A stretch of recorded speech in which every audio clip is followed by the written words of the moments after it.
World war two, that's means द्वितीय विश्व युद्ध 1 सितंबर 1939 की शुरुआत हुई और 1945 को खत्म हुई। लगभग 6 वर्षों तक ये युद्ध चला।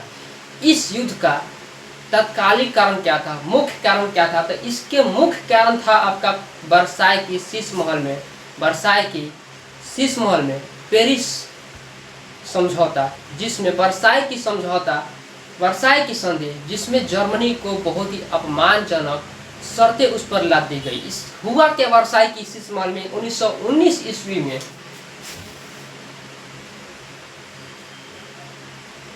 वर्साई की संधि 1919 ईस्वी में वर्साई के शीर्ष महल में जब जर्मनी के साथ कठोर युक्त शर्तें इसके सर पर लाद दी गई, तो इससे कहा गया कि आप अधिक से अधिक 1 लाख आर्मी अपने पास रख सकते हैं, इससे अधिक आप अपने पास फौज को नहीं रख सकते। इसके अलावा आपके पास नेवी की फोर्स नहीं रहेगी, आपके पास एयरफोर्स की फौज नहीं रहेगी। उसका जो उस जमाने का बहुत ही जाने माना कारखाना था जिसका नाम था चेका, उसमें कोयले का कारखाना था। बहुत ही हद तक पूरे विदेश में वहां से कोयला सप्लाई किया जाता था। ठीक है, तो उस चेका को 10 वर्षों के लिए फ्रांस को दे दिया गया। खुद की संपत्ति पर जर्मनी का खुद का संपत्ति था, परंतु जर्मनी उसे अपना संपत्ति नहीं कह सकता था। इतनी कठोर शर्तें उस पर, युद्ध की शर्तें और पाबंदियां लगा दी गई। उसके हाथों और पैरों में बेड़ी लगा दिया। ठीक है, इतना ही नहीं, इस युद्ध की जो हर्जाना था, भरपाई था 6 अरब 10 करोड़ पाउंड रुपया, वो जर्मनी की सर पर लाद दिया गया। 6 अरब 10 करोड़ पाउंड रुपया। ठीक है, और इसका भरपाई सिर्फ और सिर्फ जर्मनी वालों ने ही किया। युद्ध तो पूरा विश्व किया, 37 देशों ने इस युद्ध में भाग लिया, प्रथम विश्व युद्ध में, फर्स्ट वर्ल्ड वार में, परंतु अकेला भारत जर्मनी इस युद्ध की भरपाई हर्जाना को क्यों भरे? इतनी कठोर शर्तें इस पर ला दी गई। ये इसका मुख्य कारण था द्वितीय विश्व युद्ध का। इसका तत्कालीन कारण क्या बन गया कि जर्मनी का जो इलाका था इसको निम्नलिखित 2 भागों में बांट दिया गया, क्योंकि जर्मनी के ठीक पश्चिम में आपका पोलैंड आता था, इसके करीब रूस था। ठीक है, तो जर्मनी के सटे हुए इलाका था पोलैंड, और पोलैंड पर आने जाने का रास्ता नहीं था, स्थल मार्ग नहीं था। तो जर्मनी को प्रथम विश्व युद्ध में जब जर्मनी हार गया, तो जर्मनी पर नियंत्रण रखने के लिए, कंट्रोल ओवर रखने के लिए क्या किया, नाटो ने इसको बीच में 2 बराबर भागों में बांट दिया गया। इसे नाम रख दिया गया पूर्वी जर्मनी और पश्चिमी जर्मनी। ठीक है, और इस जो एक पतला सा गली था, ये एक छोर से होकर के दूसरे छोर पर जाता था, और ये पोलैंड से जाकर के ये रास्ता मिलता था, और ये रास्ता का नाम था पॉलिश गलियारा। इस रास्ते का नाम था पॉलिश गलियारा।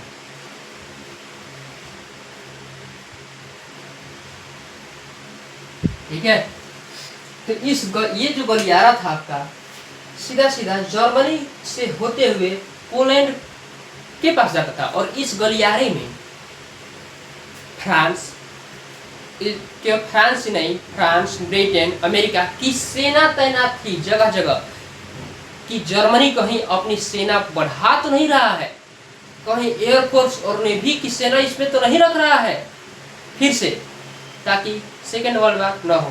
परंतु फर्स्ट वर्ल्ड वार ही सेकेंड वर्ल्ड वार की पृष्ठभूमि को रच दिया था, वहीं से पृष्ठभूमि तैयार हो गया था। सेकेंड वर्ल्ड वार का मुख्य कारण आपका हो गया ये वर्साई की संधि 1919 में, इस पर लादे गए अपमानजनक शर्तें, और इसका मुख्य ये और तत्कालीन कारण उसका बन गया पॉलिश गलियारा, जो कि जर्मनी का हिस्से को निम्नलिखित 2 भागों में बांट दिया गया, और बीच में जबरदस्ती रास्ता दे दिया गया पोलैंड को आने जाने के लिए। ठीक है,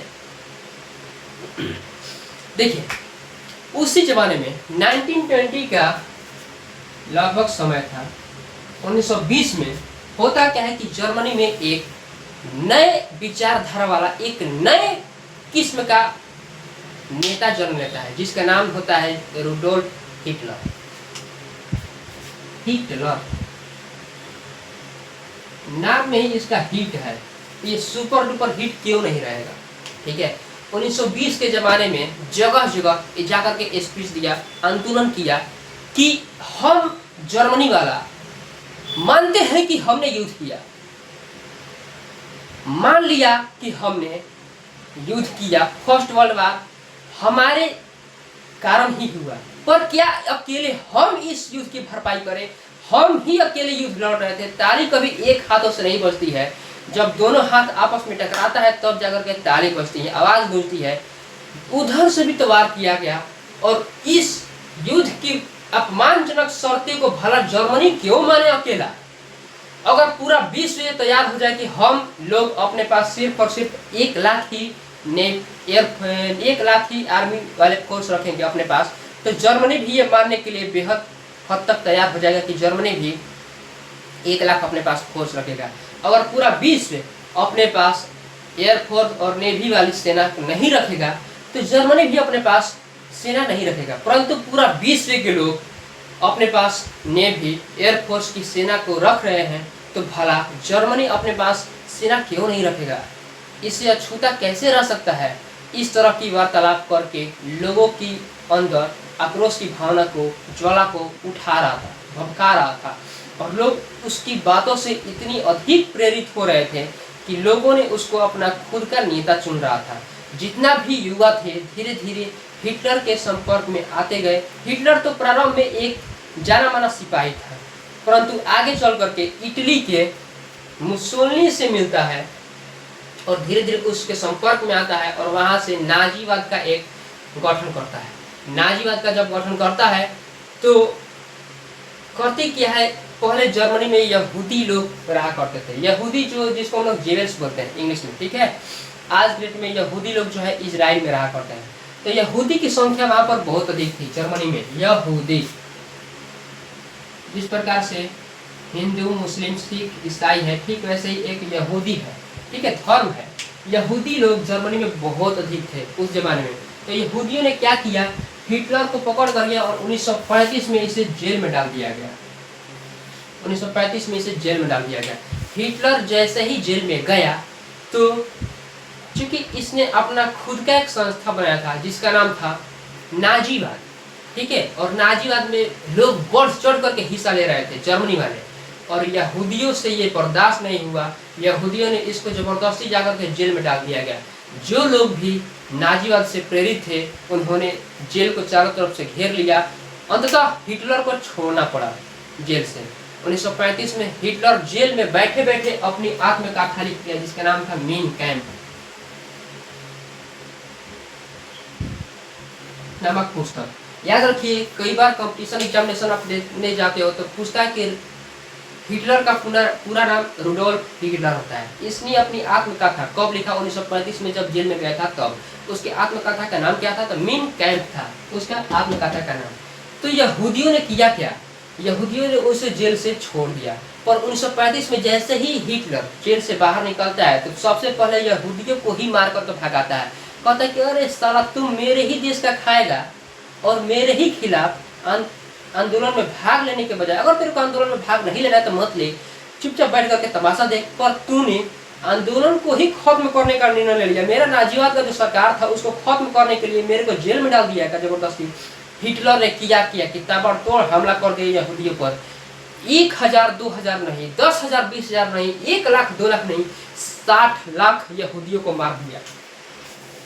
समझ जाइए कितना आक्रोश भरा होगा हिटलर में। 60 लाख यहूदियों को, सबसे पहले यहूदियों को ही 60 लाख यहूदियों की गला रेत करके बम, बारूद, गोली, तलवार, भाला कैसे भी करके मार दिया। 60 लाख अपने आप में बहुत बड़ी जनसंख्या होती है। जब 60 लाख जर्मनी से यहूदियों की संख्या मिट गई तब यहूदियों ने किया क्या कि आसपास जो शेष बच गए आसपास कटोरा लेकर के भीख मांगने लगे। इधर ब्रिटेन था जर्मनी से, ये हो गया आपका जर्मनी, ठीक है, इधर आपका ब्रिटेन था और इधर आपका अमेरिका था।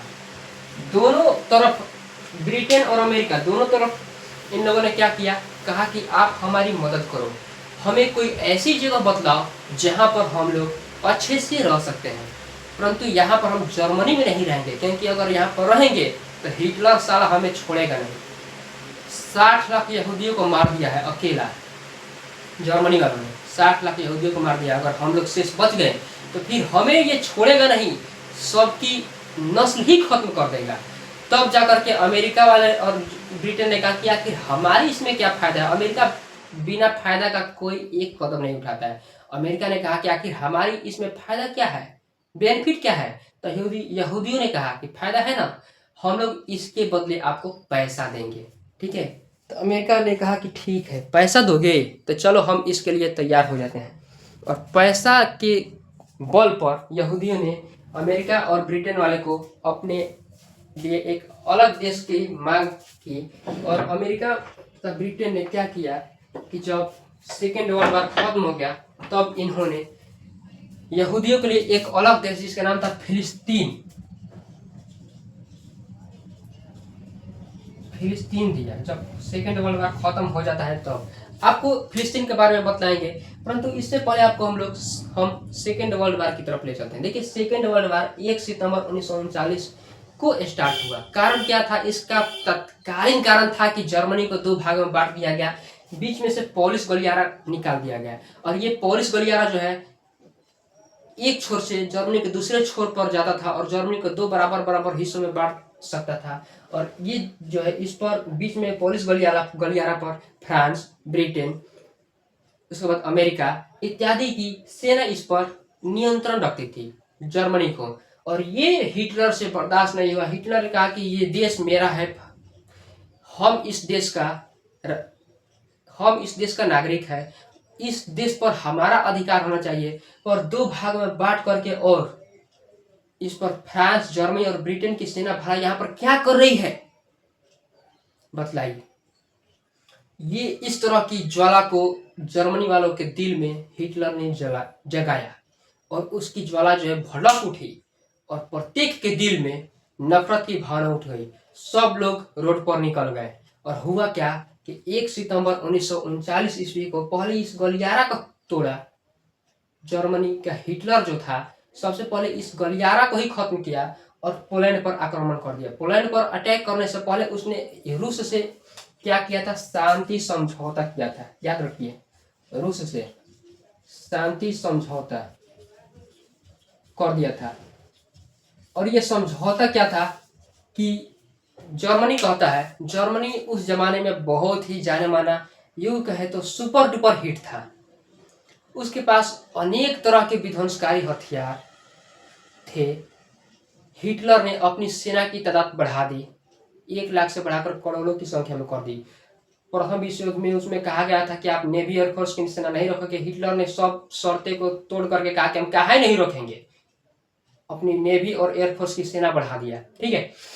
और रूस से शांति समझौता किया और इससे कहा कि देखो रूस, हम जा रहे हैं पोलैंड पर अटैक करने, पर अगर तुम्हारे पास कटोरा लेकर के भीख मांगने आएगा हमारी मदद करो तो तुम इस युद्ध में नहीं फंसना। रूस ने कहा कि क्यों? तो कहा कि इसके बदले हम इसको जीत करके और तुमको फिर से पोलैंड दे देंगे। रूस ने कहा कि आखिर तुम कैसे दे दोगे, तुम जीत जाओगे। देखो हिटलर यहाँ पर कितना माइंड लगाता है। यही कहता एक नेता और एक आम इंसान में फर्क क्या होता है।